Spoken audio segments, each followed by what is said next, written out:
குழந்தைகளுக்கென்றே விளையாட்டுக்களை கற்றுக் கொடுத்த ஒரே இனம் தமிழினம், வேறு இனம் இல்லை.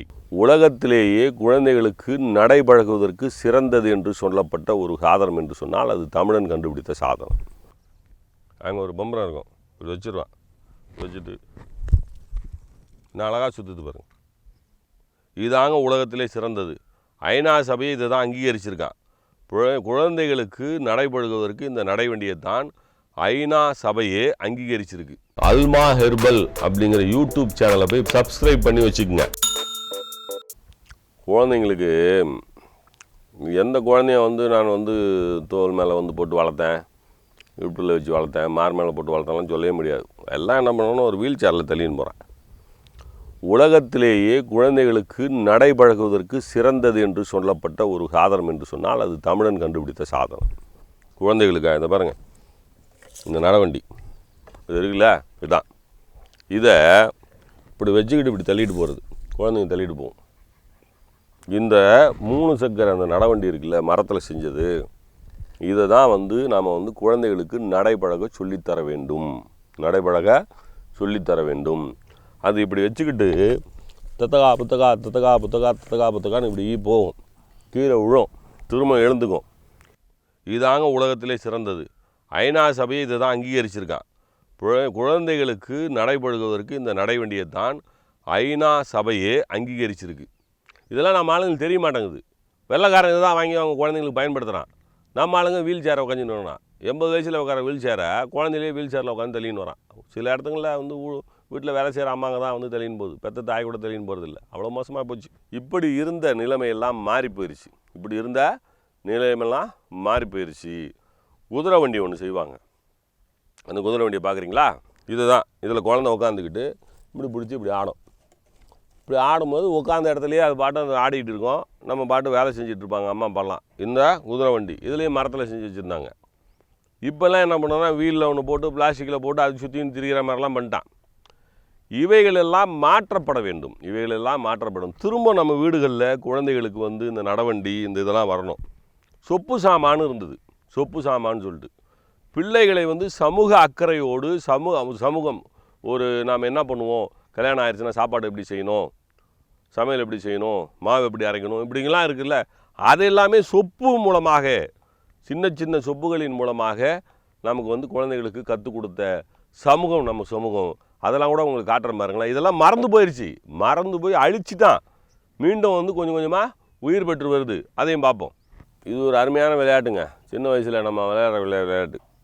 2 பேர் ஏற்ற மாதிரி ஒருத்தர் உட்காந்து நம்ம இப்படி உட்காந்துருக்கணும். ஏற்ற மாதிரி உட்காந்துருவார், கண்ணு முடிப்பார். அது கண்ணு முடிக்கிட்ட உடனே இப்படி வச்சுருவாங்க. வச்சுட்டு அவர் இப்படி இப்படி இங்கே வச்சுருவார். இல்லை இங்கே வச்சாருன்னா இது இடத்துல தடை பார்ப்பாங்க. தடை பார்த்து அந்த குச்சி இல்லைன்னா தோற்று போயிட்டார். இங்கே வச்சார், இங்கே வச்சு தடவை பார்த்து அந்த குச்சி இருக்குது அப்படின்னு சொன்னால் அவன் ஜெயிச்சு போயிட்டாருன்னு அர்த்தம். அதுக்கு ஒரு புள்ளி பாயிண்ட்டு அது கொடுத்து எத்தனை முறை ஜெயிக்கிறோம், எத்தனை முறை தூக்குறோம் அப்படிங்கிறது. இந்த விளையாட்டெல்லாம் இன்றைக்கி இல்லாமல் போயிடுச்சு. இதெல்லாம் அறிவு கூர்மையை வளர்க்கும். துப்பறியும், அதாவது தன்னுள்ளே இருக்கக்கூடிய அறிவுகளை கண்டுபிடிக்கக்கூடிய அறிவுகளை நாம் விழித்தெழுவதற்கான ஒரு விளையாட்டாக இதெல்லாம் இருந்தது. அதுக்கப்புறம் சோட்டாங்கல் விளையாடுவோம். சோட்டாங்கல் விளையாடுறதுன்னா அப்படின்னு பார்த்தீங்கன்னா இதெல்லாம் கிராமத்தில் நல்லா இருந்ததுங்க. கிராமத்தில் நல்லா இருந்தது. இங்கே பாருங்கள், இந்த சோட்டாங்கல் இப்படி இருக்கா, இப்படி நிறைய பரப்பிப்பாங்க. உங்களுக்கு விளையாட்டுக்கு சொல்கிறேன். இப்படி இருக்கும், இது ஒட்டி இருக்கும் பாருங்கள். இப்படி இப்படி போடுறோம், இப்படி பிடிக்கணும். நான் விட்டுட்டேன்னா போட்டு அவ்வளோதான், முடிஞ்சு போச்சு. அடுத்தவங்க விளையாடுவாங்க. நான் இல்லை இதையும் தொடுறேன், இது பண்ணோன்னா இதை நான் இப்படி எடுக்கணும். அப்படி எடுக்கலைன்னா திரும்ப விளையாடணும், இன்னொருத்தர் விளையாடுவாங்க. இது சோட்டாங்கல் விளையாட்டு. இதுவும் போயிடுச்சு, இதுவும் போயிடுச்சு. ஒரு கோழி வச்சுக்கிட்டு கோழி விளையாடுவோம். கோழி விளையாடும்போது இப்படி அடிப்பான், கோழி அடிக்கும். அப்போ அந்த விரலுக்கு ஒரு இது கிடைக்கும். குறி பார்த்து அடிப்பது அப்படிங்கிறது. இப்படி கரெக்டாக அங்கே கோழி இருக்கா, அந்த கோழி அடிக்கணும். எங்கே போச்சு இதெல்லாம்?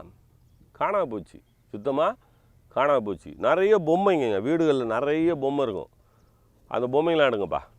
எவ்வளோ பொம்மை விளையாட்டு வரும். வெறும் மர பொம்மை தான், வெறும் பிளாஸ்டிக் வந்துச்சு. இந்த நாட்டு அழிச்சு குட்டிச்சு ஒரு ஆக்கிடுச்சிங்க. நாட்டை அழிச்சு குளிச்சு ஒரு ஆக்கிடுச்சு. இந்த பொம்மைங்க எவ்வளோ பொம்மைங்க இருந்தது தெரியுமா? அவ்வளோ பொம்மைங்க. இந்த பாருங்கள், ராட்டணும். இது வந்து பார்த்திங்கன்னா ராட்டினம் பாருங்கள். இப்போ இதை காமிக்கும்போது இது பொம்மை சின்ன குழந்தையிலே பார்த்துரும், 2 வயசில் 1 வயசில் பார்த்துரும். இதே மாதிரி வந்து நம்ம கடற்கரைக்கோ இல்லை பூங்காக்களோ போகும்போது இந்த ராட்டினத்தை பார்த்த உடனே வீட்டில் பார்த்தோமே, இதில் ஏறி நம்ம சுற்றலாமே அப்படின்னு சொல்லிட்டு இந்த ராட்டினத்தில் ராட்டணும். இதாகிடுச்சா. அதுக்கப்புறம் பார்த்திங்கன்னா இது பாருங்கள், மரப்பாச்சி பொம்மைகள்னு சொல்லுவாங்க. இதெல்லாம் மரப்பாச்சி பொம்மைகள். இதெல்லாம் பார்ப்பான். இதெல்லாம் பார்த்துட்டு இதெல்லாம் எவ்வளோ அழகாக இருக்குது பாருங்கள். இந்த பொம்மையெல்லாம் வாங்கி வைக்கிறது இல்லை. இதனால் 2 விஷயங்க. ஒன்று, குழந்தைகளுக்கு இதையெல்லாம் நாம் சொல்லிக் கொடுப்பதற்கு ஒரு வசதி. வேலை வாய்ப்புகள், மர வேலை வாய்ப்புகள் உருவாகும். மர வேலை வாய்ப்புகள் வந்தெல்லாம் உருவாகும். அவ்வளோ இந்த தொழில் செய்கிறவங்களாம் எத்தனை ஆயிரம் பேர் இருப்பான். அது பிளாஸ்டிக்னா டையில் வந்துடுதுங்க. பிளாஸ்டிக்னா டையில் வந்துடுது. இது பாருங்க, இது ஒரு கிளுகிழுப்பு. குழந்தை அழுதுன்னா இப்படி பண்ணுவாங்க, இப்படி செய்வாங்க. குழந்தை அழுகும்போது இதை வந்து கிளுகிழுப்பை செய்வாங்க. அவ்வளோ அருமையான ஒரு சமாச்சாரம். ஒரு இது இருக்குது பாருங்கள், குடுகுடுப்பை மாதிரி. இந்த குழந்தை அழுவு இதெல்லாம் வந்து இங்கே பாருங்கள், இது பாருங்கள்.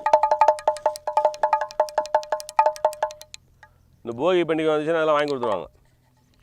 போகி பண்டிகை வந்துச்சுன்னா அவ்வளோ சந்தோஷமாக அதெல்லாம் விளையாடுங்க. அவ்வளோ சந்தோஷமாக விளையாடும். இந்த பாருங்கள், சொப்பு செட்டுன்னு பேர் இதுக்கு. இது சமையல் செய்கிற பாத்திரம், இது ஒரு கிளாஸு, இது ஒரு சமையல் செய்கிற பாத்திரம், இது வந்து இந்த ருப்புக்கல், இதெல்லாம் சொப்பு செய்கிறது. இவ்வளவும் இருக்குது பாருங்கள். இதெல்லாம் இருந்ததுங்க. இதெல்லாம் இருந்தது. இது பாருங்கள், இது அரைக்கிறது, அரைக்கிறது, இப்படிப்பட்ட விஷயங்கள் எல்லாம் இருந்தது. இந்த சொப்பெல்லாம் ஒன்றுமே காணாமல் போச்சுங்க. ஒன்றுமே காணாமல் போச்சு. இதெல்லாம் இது பாருங்க, பம்பரங்க. இந்த மாதிரி பம்பரம் அடிக்கிற பாருங்க. இது எவ்வளோ பெரிய விளையாட்டு தெரியுமா? அழகான விளையாட்டு. காணாமல் போச்சு. இதெல்லாம் இப்படி வைக்கிறது. இது பாருங்க, இது வச்சுட்டு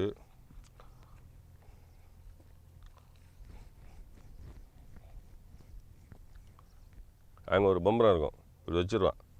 வச்சுட்டு நான் அழகாக சுற்றுது பாருங்க, அழகாக சுற்றுது பாருங்க. இந்த பம்பரம் சுற்றுறதெல்லாம் காணாமல் போச்சு.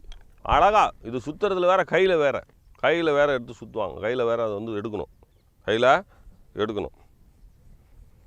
இப்படி சுற்றி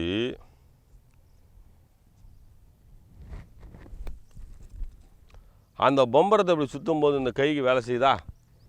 அங்கே ஒரு பம்பரம் இருக்கும், அதில் குத்தணும். மொத்தம் போச்சு, மொத்தம் குடிசவர் ஆகிப்போச்சு.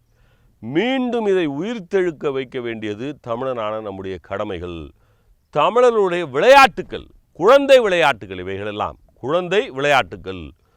குழந்தைகளுக்கென்றே விளையாட்டுக்களை கற்றுக் கொடுத்த ஒரே இனம் தமிழினம், வேறு இனம் இல்லை. குழந்தைகளுக்கென்றே விளையாட்டுக்கள், குழந்தைகளுக்கென்ன சின்ன சின்ன பொம்மைகள், சின்ன சின்ன விளையாட்டுக்கள், இவைகளெல்லாம் கற்றுக் கொடுத்த இனம் தமிழினம். எல்லாம் அழிந்து போய்விட்டது. மீட்டுருவாக்கம் செய்ய வேண்டியது தமிழர்களுடைய நம்முடைய கடமை என்பதை உங்களுக்கு முன்னால் நான் சொல்ல விரும்புகிறேன். இதையெல்லாம் இனி வருங்காலங்களிலாவது நம் குழந்தைகளுக்கு வாங்கி கொடுங்கள். சுற்றுச்சூழலுக்கு கேடு விளைவிக்காதது. இந்த தச்சு தொழில் செய்கிறாங்களே, அவர்களுக்கெல்லாம் வேலை வாய்ப்பு அளிக்கக்கூடிய ஒரு அருமையான ஒரு விஷயங்கள் இதெல்லாம். இதையெல்லாம் முன்னெடுத்தோம் என்று சொன்னால் நம் பாரம்பரியம் காக்கப்படும். நம் குழந்தைகள் அறிவு வளர்ச்சியோடு வளருவார்கள்.